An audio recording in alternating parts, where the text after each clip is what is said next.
When we think of people who are in jail in America, if we ever do, most of us are imagining felons, people tried and convicted of serious crimes. But the vast majority of people incarcerated in America each year have actually been convicted of nothing. To quote New York's former Chief Judge Jonathan Lippman, our jails are filled with people unable to post even modest bail amounts, even though they pose little risk to public safety. Hello and welcome to TalksOnLaw. I'm Joel Cohen. Our guest today is Robin Steinberg, a legend in the field of public interest law and someone who spent a lot of time thinking about the bail system. Robin, welcome to TalksOnLaw. Thanks, I'm happy to be here. So before we dive into the intricacies of the bail system, what was it that drew you to this particular cause? So I've been a public defender for 36 years, and you can't be a public defender for even a week without recognizing very, very quickly that we've created a two-tier system of justice in this country. How do you mean? Well, there's one for the rich and there's one for everybody else, and where you see that play out in some ways more than any other place is bail. The reason is bail is an amount of money that a judge sets when somebody's been arrested. The idea is you're supposed to be able to pay that bail amount to ensure that you're going to come back to court. What you see happening instead around this country is bail gets set in an amount that people from low-income communities cannot pay, and they remain in jail cells, even though they haven't been convicted of anything until their cases wend their way through the legal system. When you're so even if the bail is $200, $300, $400, someone goes to jail and sits there. That's correct. And they may sit there for weeks or months or even years. We're going to talk about numbers and how there's hundreds of thousands of people who are affected.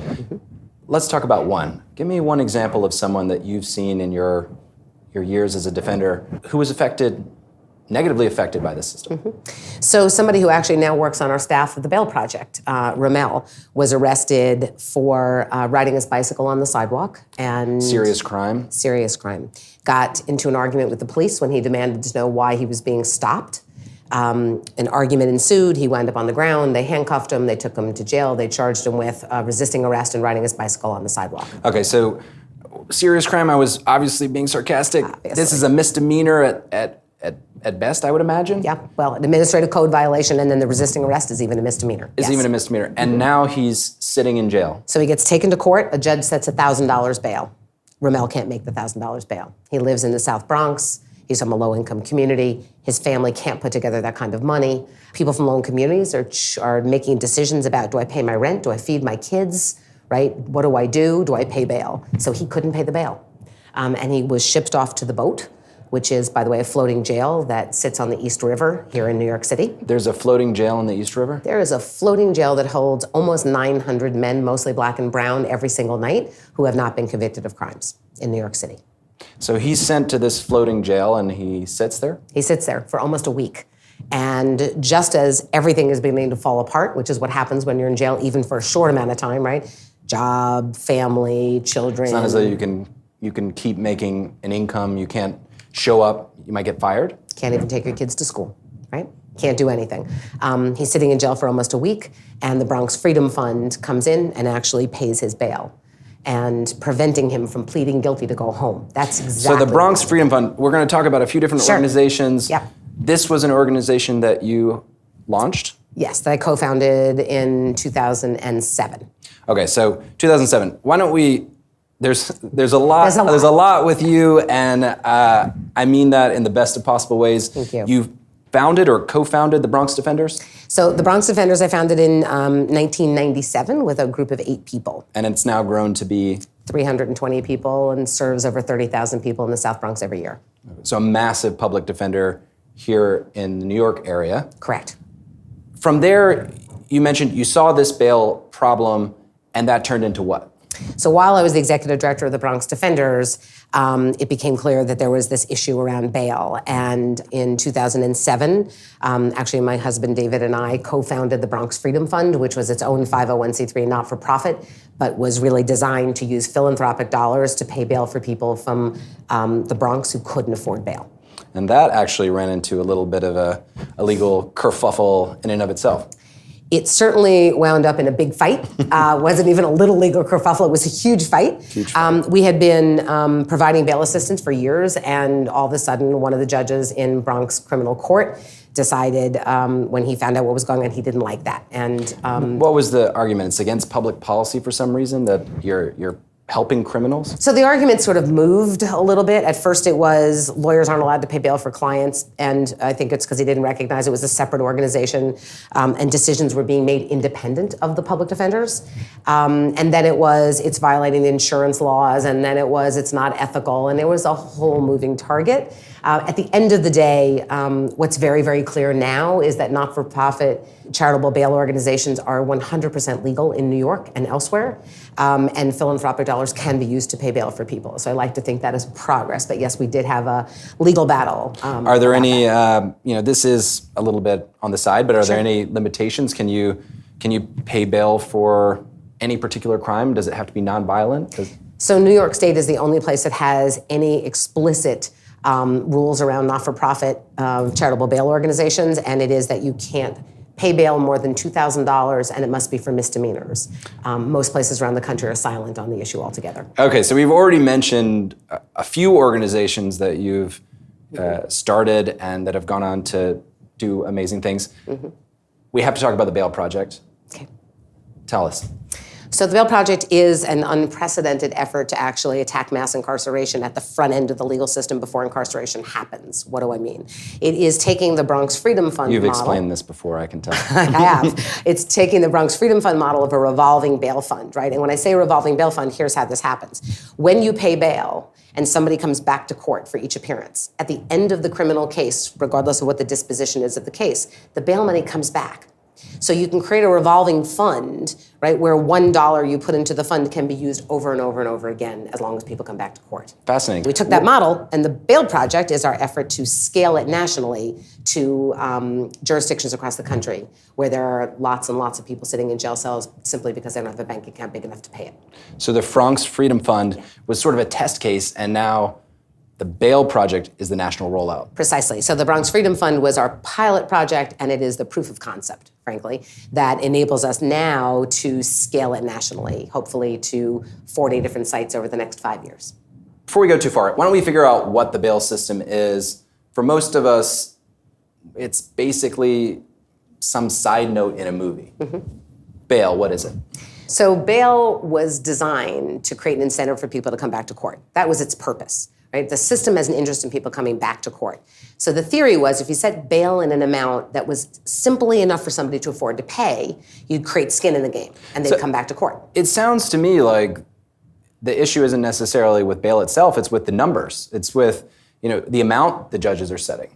Well, yeah, but here's the thing we've learned at the Bronx Freedom Fund over 10 years, right? When we use philanthropic dollars and pay somebody's bail, right, with money that's not theirs, 96% of the time they come back to court for each and every court appearance. So it lays waste to the myth that money is what makes people come back to court. So you really don't need it at all. Have you calculated for whether or not they feel some obligation to the good people who help them out? I don't look for that. That's not actually what this is about. What the Bail Project is really about is equalizing a system, right, that disadvantages people who don't have bank accounts big enough to pay bail, right, and to provide some equilibrium and some balance of power that was supposed to be there. The bail system has clearly become distorted, right, over decades. And what should have been bail set in an amount that people could pay turned into the mechanism that began to house and jail millions and millions of people from low-income communities and disproportionately people of color. How did that happen? Is it a question of incentives? So as we got tough on crime through the 80s and the 90s in this country, we began to incarcerate more and more and more people. And the system, I think, became completely overloaded. Judges couldn't keep up. I think that bail became a mechanism to not just hold people in jail cells, but frankly to coerce them to plead guilty. And what do I mean by that? Well, if you're in a jail cell and your life is falling apart, and you are subject to sexual victimization by jail staff within the first 3 days. Most jail deaths happen in the first week, including homicides and suicides. You lose your job, you lose your family, you lose your apartment, you get kicked out of school. All of the consequences of being in jail, even for a short amount of time, will make anybody plead guilty when somebody offers you a plea that will get you home. So you're taking people out of their normal life and throwing them into what sounds like a version of hell. It's a hellhole. You keep them there until they're willing to agree to whatever you're charging? Well, think about what happens, right? The person comes back to court, they can't pay bail, so they're brought from Rikers Island, they're in front of a judge, and the judge says, hey, or DA says, if you plead guilty, we'll give you time served, you can go home tonight. Anybody will plead guilty under those circumstances, whether they did it or not. That's the point. But if you were wealthy and had enough money in your bank account, and by wealthy I mean you had $500 or $1,000 or $2,000 that you could pay. Or a social network that allows you to borrow that. Correct, exactly. You get to be out, and that pressure to plead guilty to go home is removed. So you get to make decisions with your family. You get to restore your family's stability. You get to go back to your job. You get to continue to contribute to your community. And you get to make decisions based on the evidence in consultation with your lawyers, not because the coercive lever of bail is hanging over your head. Let's go through the mechanics. I'm charged with a crime. When do I get to this mysterious bail step? So it depends on where you are. In New York, for example, bail will be set within 24 hours of your arrest. You'll appear in court in front of a judge with a defense lawyer who will be assigned to you if you can't afford one, and a prosecutor. In some states... So for the first 24 hours, I could just be sitting somewhere in a jail. Oh, 100%. 100% I'm sitting in jail. You're sitting in a precinct or you're sitting in central booking in New York City. Then I'll be summoned. I'll come to court. Mm-hmm. I'll stand up before a judge. Correct. And what's the next steps? And the prosecutor will make a recommendation about bail. The defense lawyer will argue about why you should be released, and a judge will set bail. The consideration, is it exclusively what are your risks of danger to the community or to run away? So the purpose of bail was supposed to be about flight. So really what is looked at in New York is what's your risk of flight? What are your roots in the community? And set bail in that amount. And it's supposed to be set, again, remember, in an amount that's affordable. So what's supposed to happen is it's supposed to consider your financial ability. It never does, not in any state I know. And so you wind up setting bail even at $500, that is more than people can actually reach. Wait, they certainly take account when they know someone has a ton of money, because that's where you see some of these bails that are in 6-7 figures. It's probably fair to say that a lot more attention is paid when affluent people come through our criminal legal system, which is almost never, that judges pay lots of attention to people's means. It is not true that people are paying attention in an individualized way to what somebody's ability to pay is.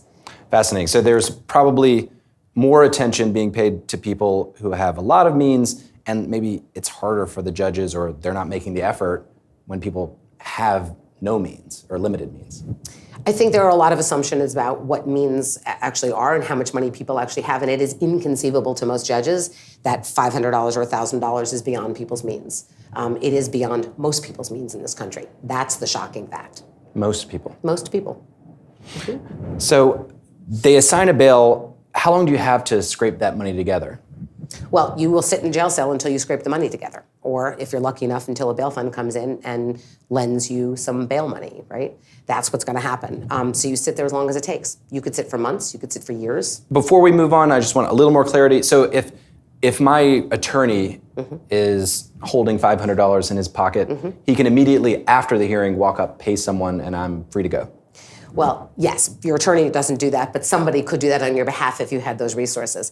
The other thing that's important to recognize is in a lot of states across America, you don't see a lawyer for a very long time after you've had initial bail set. So for example, in Oklahoma, right, the bail gets set when you're arrested by the sheriffs, and they do it according to a bail schedule. You won't get a lawyer in Oklahoma for at least a week, sometimes longer. So you'll sit in that jail cell unless you can pay that cash.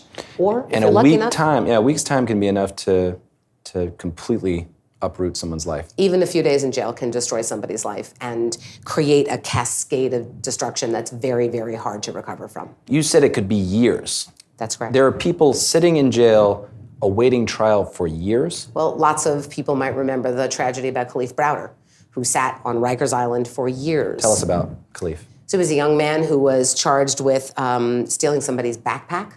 The bail was beyond his family's reach, and he sat in jail for over 2 years waiting for his case to go to trial. When he ultimately was released, the damage and the devastation to his life and his mental state and his physical state and his family actually led to him committing suicide. It's that kind of tragedy that really has people waking up about what that bail system can do.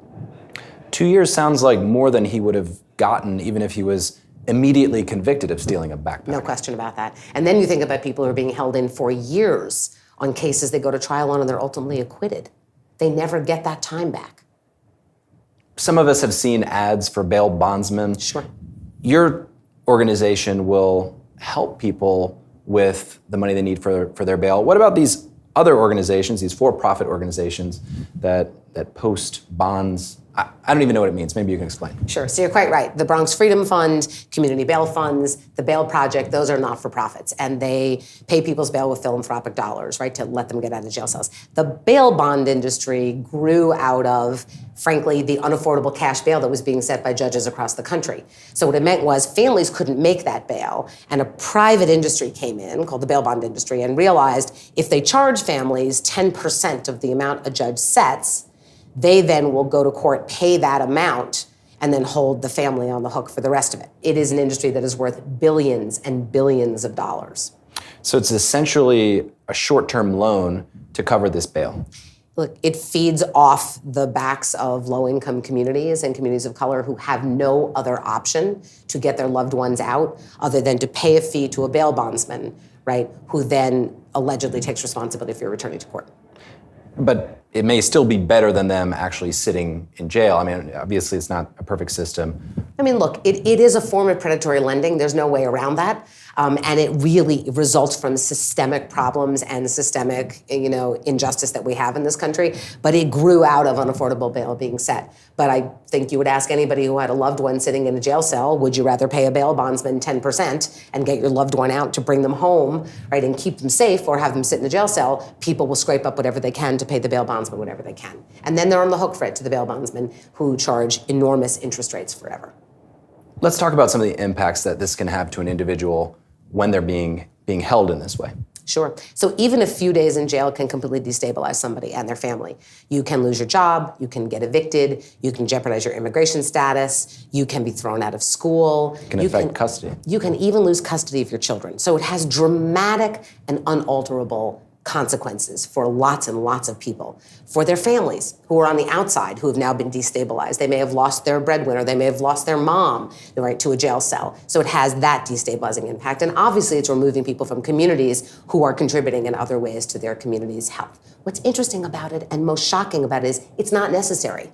We know because if you pay people's bail with philanthropic dollars, people come back to court 96% of the time. So 96. What are we doing? So only 4% of the people are not showing up. That's correct. And it costs American taxpayers $14 billion annually to hold people in jail cells who haven't been convicted of anything. $14 billion. $14 billion. That's $40 million a day. Imagine what we could do with those resources.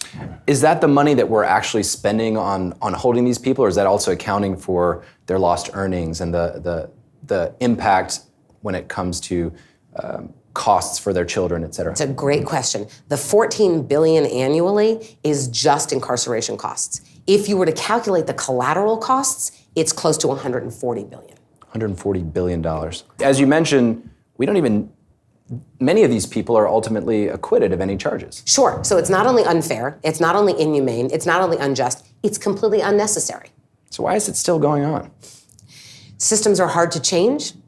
Culture is really hard to change, and because the people it's most impacting are the most marginalized people in our society. So it is low-income people, it is people of color in gross disproportionality, and it's women. And so when you look at marginalized communities, right, we don't generally respond as a society really well when we're talking about the other, right? So it's easier for us as a society to ignore? Well, it's easy for dominant, affluent society to ignore. It's interesting. Everybody wants to talk about, well, if you're charged with a crime, you must have done something. Until it's your child, until it's your mother, until it's your friend or your neighbor or your loved one, then all of a sudden, everybody wants to talk about presumption of innocence and how unfair the system is. It's because it doesn't impact a lot of people who hold positions of power in this country. If it did, I promise you it would change overnight. Some states are already changing the bail system. There is a lot of movement around bail reform in this country from one end to the next. Thanks in no small part to people like yourself. Well, I like to think that we're a small part of a very large movement of community organizers and community bail funds and civil rights litigators and media and philanthropists and students who are really activated around this cause. And they're activated around it because it's a very easy concept to understand. You shouldn't have to be in jail because you don't have enough money. I'm feeling more activated just from the first few minutes of our conversation. We could talk about all the ways you can get involved. I think there's real energy and interest and movement around bail reform and hopefully reforming the criminal legal system entirely. So the states that have taken action, why don't Why don't we talk about some? So some have eliminated cash bail and have moved to a system that looks more like our federal system, right? Which is we don't use cash bail, we either release or we hold people in jail on preventative detention. Some states are beginning to talk about various reforms. And again, is that only based on flight risk, or is it also danger to community? Depends on the state. Okay. What if the person is judged to be a danger to themselves? Yeah, who's making that judgment? How do we define that? Who's defining that? What's the definition and what metrics do you use? There simply is no way to really, really thoughtfully, in a race-neutral way and in a class-neutral way, make those determinations. That's just the reality. People don't like that. People want to think we're going to live in a risk-free world. We're not going to live in a risk-free world, but here's what's really important. We know that holding people in jail cells makes people more likely to commit crimes when they're released. We know that holding people in jail cells impacts millions and millions of people and families every single year. And the risk to them, both physically, psychologically, to the health and welfare of their families, to their jobs, to their schooling. We know the risks on that side. They're enormous. They're incalculable. They're staggering. The risk on the other end is the exception. That somebody gets out and might commit another crime, that's going to happen, but it is really not the rule, it's the exception. But it's easier to show. It's easier to see the person who's released without bail and then goes on to commit a crime, whereas it's harder to show those 12 other people who didn't. It's not hard to show at all. It's simply who captures the narrative and who draws the attention to the exception. And if we allow ourselves, right, as Americans, to be brought into the sort of culture of fear and the sort of narrative shifting about danger and fear, it's just not real. Right? Of course it's real at the exception, right? And of course people have a right to have feelings about those things. But when we make policy, when we decide how we should be operating our legal system in this country, it should be done on numbers, with data, and rational thought. Science-driven. With people around the table who are from impacted communities, right? And that's really how you come to good solutions. Yes, of course, the media will capture the exceptional case that makes everybody scared. Every show on television about crime, right, makes me want to lock my doors, turn off the television, and think I'm in fear, but I know I'm not. And what you also know is crime has been falling and falling and falling across this country for decades now. And yet we get stuck in this narrative of fear. What are the arguments on the other side? What do you hear? What's the pushback when people support bail or advocate for the institution of bail? So there are enormous economic interests that people have in keeping cash bail where it is, and there are enormous other interests, right? One being you don't want to remove the coercive lever of bail because then people might not have to plead guilty, and then you might have to actually try these cases, and then what happens? Oh, let's tackle these one at a time. I would argue what happens then is justice, but that is an argument I've heard. We're not exactly tipping your hand. We would have expected that you wouldn't find those arguments compelling. What are the economic incentives first? We'll take them one at a time.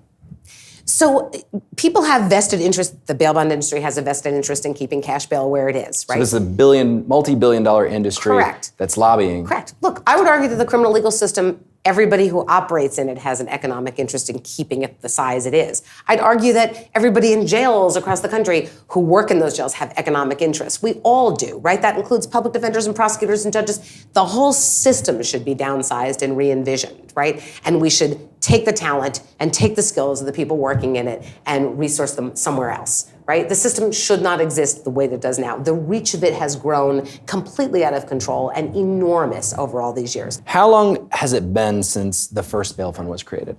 So the Bronx Freedom Fund started in 2007, so it's over a decade. So I'm curious, there's not that many people who have been in this space that long.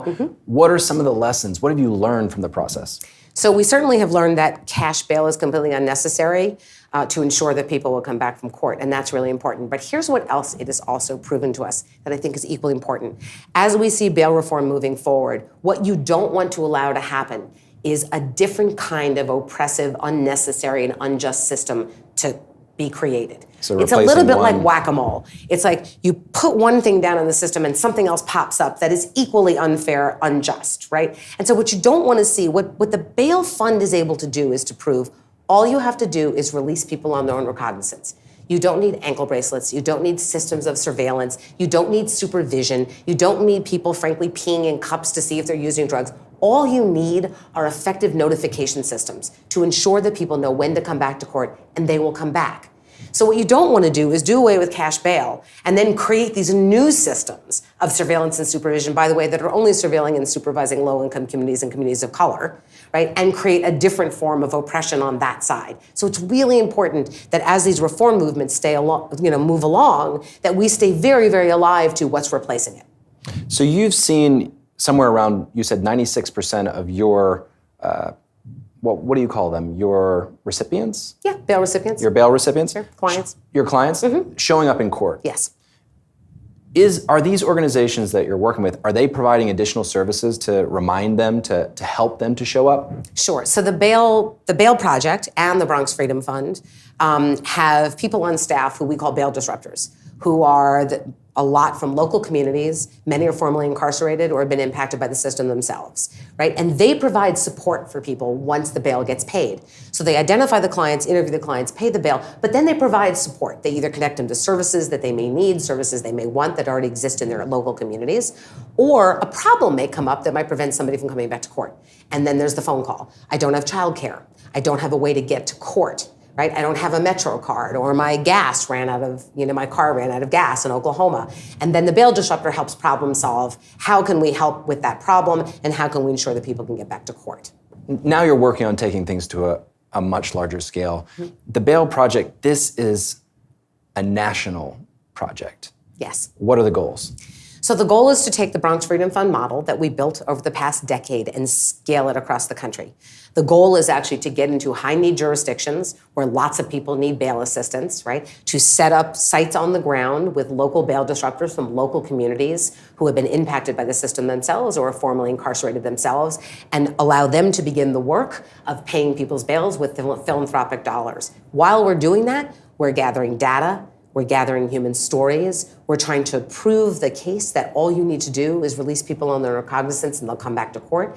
We're trying to understand better what is the impact of unaffordable cash bail in a given local jurisdiction. And we're trying to share that information with our colleagues in the field who are doing incredible bail reform work. What size bail numbers are you guys looking at? What types of crimes are you looking at bailing people out for?